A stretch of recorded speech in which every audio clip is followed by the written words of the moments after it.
I've come across towards the Mara River to, of course, show you all the wildebeest and zebra, but mostly actually to show you one of my favorite roads so far.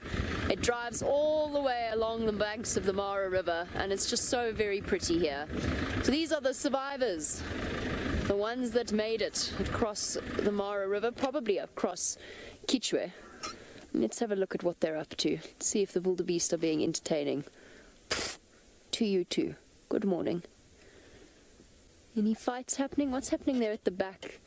Them? Can you see them over there chasing each other around? They are thoroughly entertaining animals.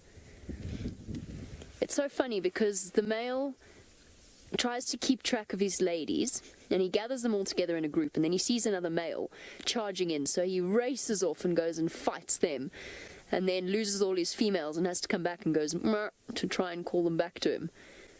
And then they just sort of canter around in circles. Whee! Yep, keep those legs nice and limber. You might have dodged the crocodiles, but there are still lions about.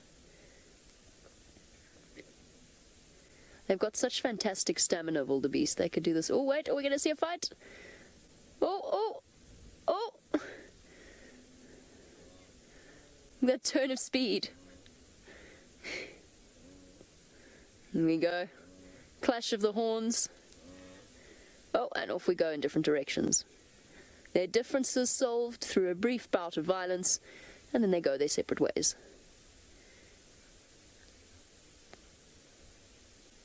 Oh, distraction. You missed your chance, buddy.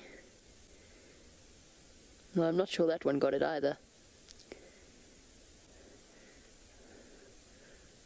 I just danced across the screen there. Was that an impala? I just saw a flash of motion. Let's go find out. Maybe there's a leopard somewhere here. Although, before we go, look at this zebra. Barely scratch. Oh, perfectly placed log.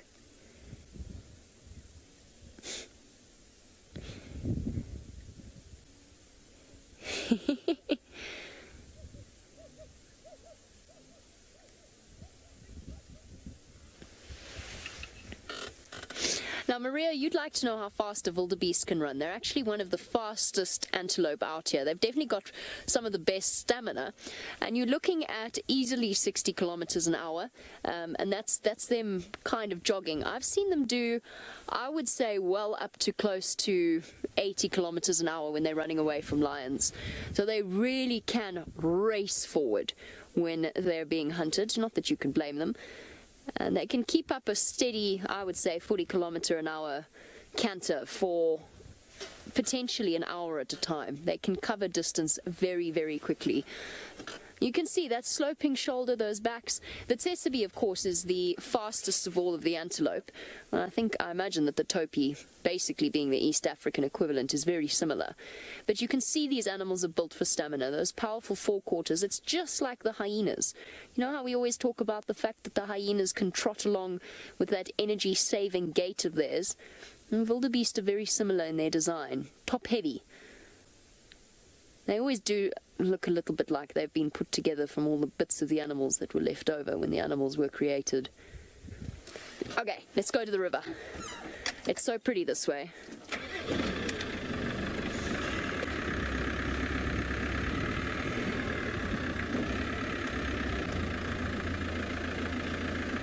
Sinatra, there is a vast difference between the wildebeest temperament and that of a buffalo. Buffalo tend to be cantankerous, they tend to be quite aggressive, they'll often chase lions, they'll actively chase lions and try to kill them if they can. And they are, of course, much, much larger than wildebeest as well. I mean, one big male buffalo is probably at least 3 times, maybe even 4 times the size of a wildebeest. Good morning, warthog. So there is a vast difference. I mean, wildebeest, the only way that they could potentially be a threat to a human being is if they were stampeding away from lions and they happen to run into you in a panic. But other than that, they will avoid people, whereas a dugger boy is a dangerous, dangerous creature to encounter on foot. That's one of the reasons why we don't bushwalk in this particular area. There's no escape routes for us, and between the hippos and the dugger boys, or the male buffalo that hang out on their own. Oh, sweet. I don't think that's affection. I think that's one warthog wanting what the other one's eating. Oh, yum. What's that? Did you get a forb? I wonder if what the warthogs feel about the migration. I wonder... Oh, that is affection. Cute. I wonder if they're relieved at the arrival of the wildebeest, because it makes them less of a target for the hunting lions. Why bother with a warthog when the wildebeest basically land in their mouths? I think it must be quite a nice time for warthog. It's the first time I've ever imagined what the impact must be of the migration on a warthog.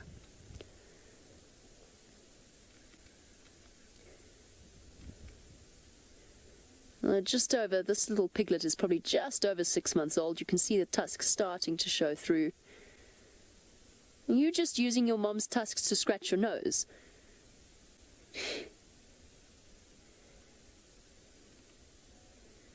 Everything's so much fluffier here. Even the warthogs are fluffier. It is, on average, quite a lot colder. Oh, so the hyenas are fluffier, the warthogs are fluffier. A little bit of aloe grooming. Oh, somebody's getting jealous. It's my turn, Mum. Me next.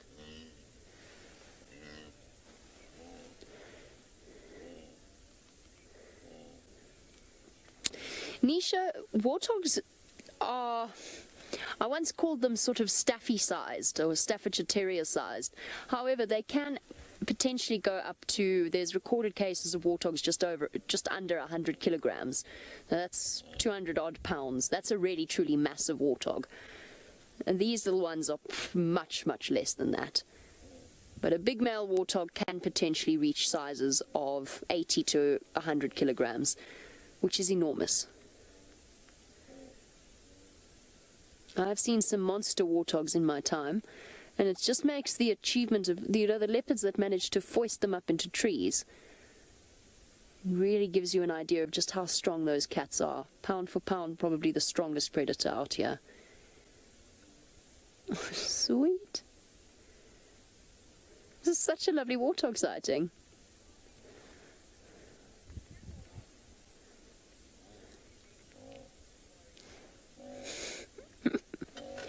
Beautiful teeth, my friend.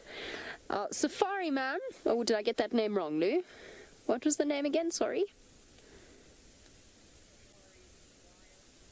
Ah, Safari Wild Man. Safari Wild Man. You wanted to know something about warthogs. Oh, if they can feed without dropping down onto their hocks. Yes, they can. They absolutely can. It's just a slightly easier, more efficient way of feeding. So they can, their noses will touch the ground, but it's just more convenient for them to go down onto what is essentially their wrist joint. It's not their knees or their elbows, it's their wrist joint. That is very, very flexible. Little male on the right, getting a clean from mum. Getting rid of all of those pesky ticks and parasites.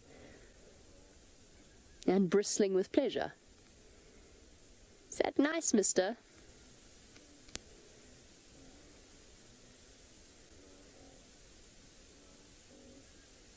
I must say I've seen many large warthogs in my time, but I don't know if you've noticed the warthog skull that James has in his studio, as reproduced by Bones clones, but I have certainly never seen a warthog of the size of the skull that he has in that studio. That must have been a record-breaking warthog. But if you ask nicely, I'm sure at some point James will show you. Jono, you say that this is the best warthog sighting that you've ever seen. You know, it might be one of the best ones that I've had on these live safaris, come to think of it. It's really special seeing the affection between mum and piglets. Often all you see of warthog out here are their disappearing tails. Trot, trot, trot, trot. Wait for me, mum. I agree, this has been a lovely warthog sighting.